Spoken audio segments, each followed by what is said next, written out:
Greetings once again, Chaotix. This is Mama Jen. So, today I wanted to talk about the importance of friendships and what they have to do with our marriages and how they can bless or they can hurt our marriages. And the reason why I say that is because I recently had a very close friend of mine. I mean, she was like a sister to me, no joke. And we had been friends for many years, and our kids have grown up together, and we constantly were calling each other's kids our own. Um, and I ended up having to walk away from our friendship because I realized that it was hurting my marriage. And it's a tough decision to make when you do that, because especially when you've been invested in somebody as close and as long as we had been. But again, you have to put a priority on your marriage. That is number one, aside from God. In my life is my marriage, and I don't want anything or anyone to come between my husband and I having a heavenly marriage. Um, I was looking up earlier Bible verses on friendship, and oddly enough, Proverbs says quite a bit about friendship. And I'm sorry if you guys aren't Christian, but I have to put in this little bit because it just kind of jumped out at me. There was two verses that had jumped out at me, and it was Proverbs 22, 24, and 25. It says, "Make no friendship with an angry man, and with a furious man thou shalt not go, lest thou learn his ways and get a snare to thy soul." Um, Obviously, if your friends are angry, or bitter, or nagging, or sad, or depressed, or just not content with their lot in life, um, a majority of the time, then chances are that's going to rub off on you and you won't even realize it. And that affects your marriage because your husbands will not tolerate that. They won't say, "Oh, well, it's because she's friends with so and so, and what are you going to do about it?" They're going to start to see that you're this angry, bitter, um, nagging wife, and we don't want that for ourselves, especially as a Stepford wife. One of the big things that they stress is that we are cheerful and we are happy and we are eager to serve our husbands in any and every way possible, which is the way it should be from a biblical standpoint, and also just from a marriage standpoint. Proverbs chapter 13 verse 20 also says, "He who walks with the wise grows wise, but a companion of fools suffers harm." And that jumped out at me too, because lately I'm still reading it, the Created to Be His Helpmeet book, and one of the things that they talk about that is a huge, huge, huge factor in if your marriage is going to be thriving or if it's going to be dying is your attitude about it, and in particular your attitude towards your husband. And she, in the beginning of the book, makes it very well known that if you don't notice the little things that you do that could hurt or destroy your marriage, then you will wake up one day and you will be divorced. And I mean, granted, that's not every situation, but sometimes we as women need that shake up and that realization that yes, our attitudes can destroy our marriage, and yes, our attitudes can hinder us from having the marriage that God created us to have, or that we should just have. And I had thought about that, and it has been on my mind for a little bit under a month, I want to say, that has my attitude been the best? And I will say, no, it hasn't. And one of the things that fed into that was my friendship with this person. And the reason why I say that is because we did a lot of poor me's. And what are the poor me's? "Oh, poor me, my husband doesn't do XYZ," or "Oh, poor me, we don't have enough money for this," or "Oh, poor me." And we did that for, I'm not saying that that was our entire friendship. We had a lot of good times too, but I finally put my foot down and I finally just said, "No more. I can't keep doing this. This is going to destroy my marriage." And I had said to her, as gently as I could, "You need to submit to your husband." And, I know that everybody does marriage differently and whatnot, but um, she had been one that I had assumed that was on board with submitting to your husband and at all cost. And just overall trying to bless her husband. Um, and put him as a high priority versus, anything else, or not God, of course, but, like the children or the house or just anything in general. And unfortunately, she had made it known that she was not making him a top priority and had chose something else instead, which was again her choice. And I don't, I don't know what I would do in her situation, and I'm not going to point fingers or anything like that. However, I had seen that more than once over the course of our friendship, and I had seen that we did have a habit of talking negatively about our husbands on a regular basis. Just because one of us would say something, the other one felt like, oh, well, I'm going to say this to relate to her, so that to sympathize with her, or something along those lines, and we would just go back and forth. And I just said enough is enough. And when I got back on to the Stepford Wives journey this month, I had said, especially after reading Created to Be His Helpmeet and the chapters that I've been reading so far, my attitude has a lot more to do with what's going on with me and my husband, what was going on with me and my husband, rather than anything else. I mean, your husband doesn't have to be Jesus Christ and perfect in order for you to submit and to enjoy him.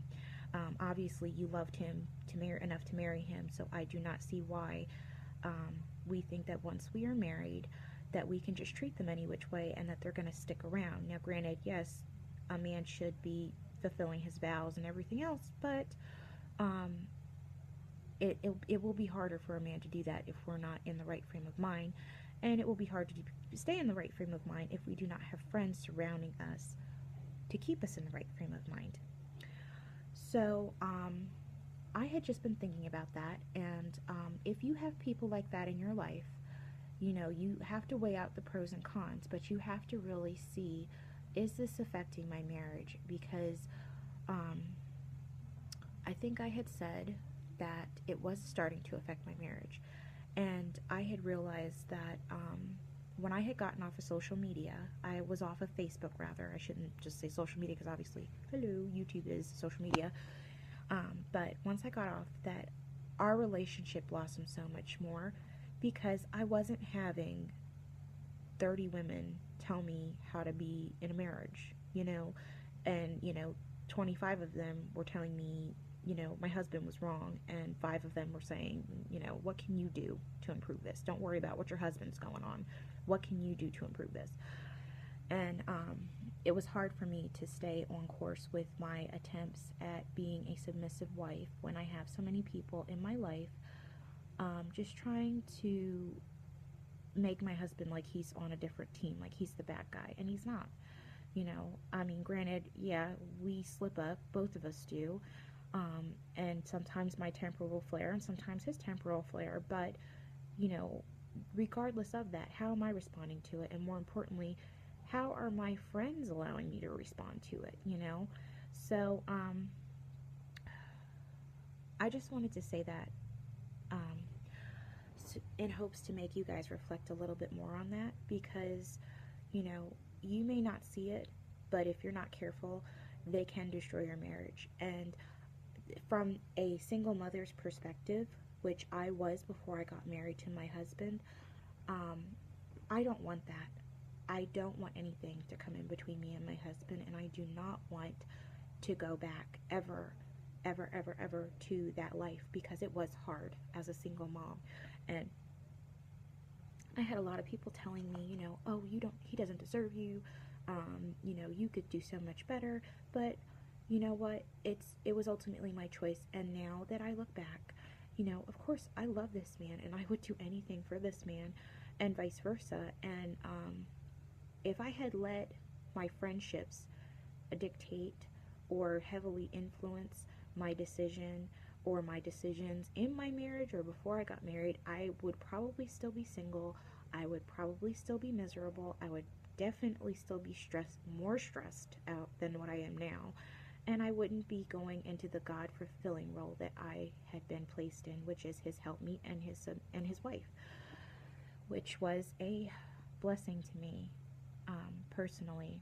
I don't ever want to go back to anything else, and I know, because I love him so much, that I don't want to lose him over anything. And I just give that as a warning to you girls because, again, who you keep company with is who you will start to act like. And granted, this woman was almost 2,000 miles away, and she was influencing my marriage without realizing it, and vice versa.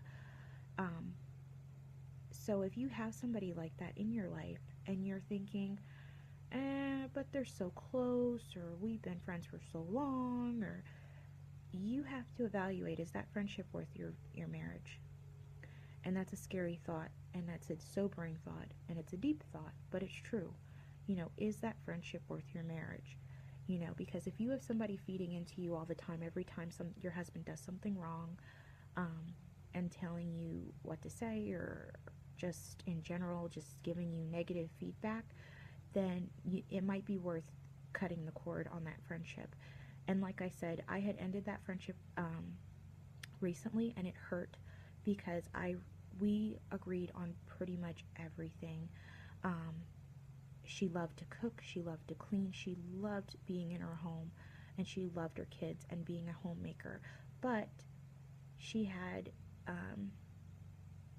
we just had an opinion of a difference of opinion. Sorry, we had a difference of opinion on how to best thrive in our marriages, and that's where I had to say, I can't do this anymore. And I felt really bad, and I still do, because I really miss her. But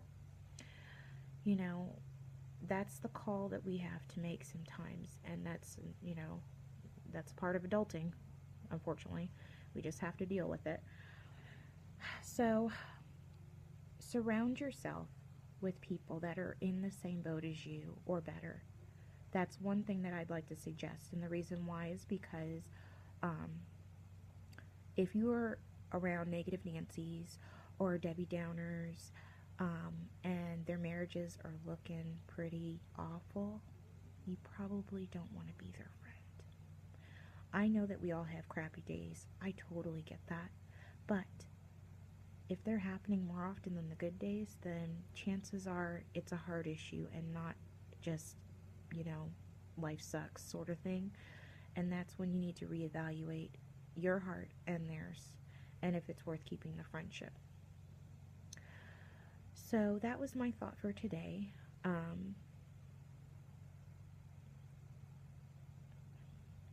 What do you guys think? Do you guys have friends that are constant Debbie Downers, and do you see yourself starting to act a little moodier as a result of being around them? Or do you intentionally only make friends with people that are usually uplifting and will bless you in your walk as a wife? So let me know in the comments below. I would love to hear what you guys have to say about it, because again, I'm still learning, and I can only learn if people tell me. So until next time, guys, hope you have a great day. Bye.